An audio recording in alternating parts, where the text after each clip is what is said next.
opportunity to take us even further.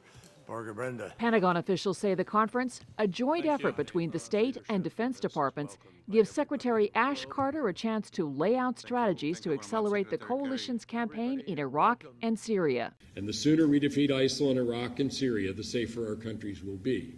Iraqi leaders are setting up their push to retake Mosul, the largest Iraqi city controlled by the extremist group.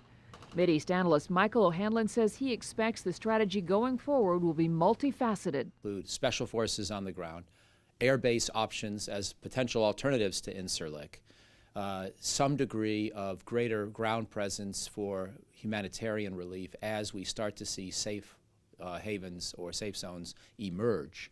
And then maybe talk of an endgame. The U.S. recently announced deployment of more than 500 additional troops to Iraq. 300 U.S. personnel are already in Syria. Military action isn't the only topic among the allies. There are also discussions about how to tighten international cooperation, how to disrupt ISIL's funding, and how to stem the flow of the group's propaganda. The Middle East and other neighboring regions are replete with hawala and other informal money transfers that aren't controlled by regular banks, so they're much harder to track and to control.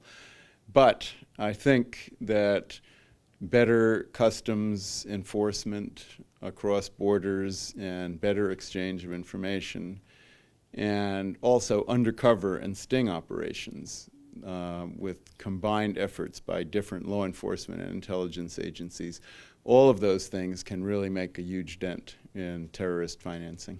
And how to cripple ISIL's recruitment to further reduce the group? O'Hanlon says the best strategy is to win the military war. We have to keep demolishing that narrative. We know the narrative won't work. We know ISIS is not going to establish control over the broader Middle East, and they're already losing territory in Iraq and Syria, but their followers may not yet have figured it out. The best way to figure it out is to leave no ambiguity. Liberate Raqqa, liberate Mosul, defeat ISIS in the center of its main focus, which is indeed Iraq and Syria. That's central to their whole narrative. Even with 40% of Iraqi territory and 20% of Syrian lands now reclaimed from ISIL, leaders stress international cooperation is still sorely needed, with the fight far from over. Reporting for Baharain TV, I'm Marti Johnson, Washington.